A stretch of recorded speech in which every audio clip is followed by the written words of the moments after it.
Hi guys, నేను మళ్ళీ కొత్త వీడియోతో వచ్చేసా. ఈరోజు వ్లాగ్ వచ్చేసి బెల్లం వినాయకుడు టెంపుల్ ఇన్ వైజాగ్ అన్నమాట.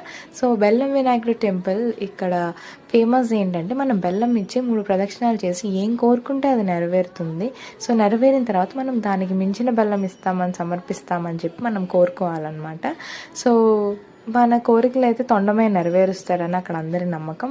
ఇంకా ఇక్కడ విశేషం ఏంటంటే, వినాయకుడు తొండం మీరు ఏ ఫొటోస్లో ఏ గుళ్ళో చూసినా తొండం మీకు ఖచ్చితంగా ఎడం వైపుకు ఉంటుంది, కానీ ఈ గుళ్ళో వెలిసిన వినాయకుడికి కుడివైపు ఉంటుంది. సో వ్లాగ్ అయితే నేను షూట్ చేయడానికి చాలా ట్రై చేశాను గైస్. మీన్వైల్ పంతులు గారు వచ్చి నువ్వు వీడియోస్ అవి షూట్ చేయకూడదు, అక్కడ రాసుంది కదా నువ్వు చూడలేదా అని అడిగారు. అయితే నేను కంగారు పడిపోయాను. ఈలో ఆయన సలహా ఇచ్చారు, చూడలేదని సింపుల్గా చెప్పేసి ఎవరు అడిగినా కూడా ఎందుకు భయపడుతున్నావు అన్నారు. That is so sweet of him guys. So మీరు కూడా కంపల్సరీ టెంపుల్కి విజిట్ చేసి కోరికలు అయితే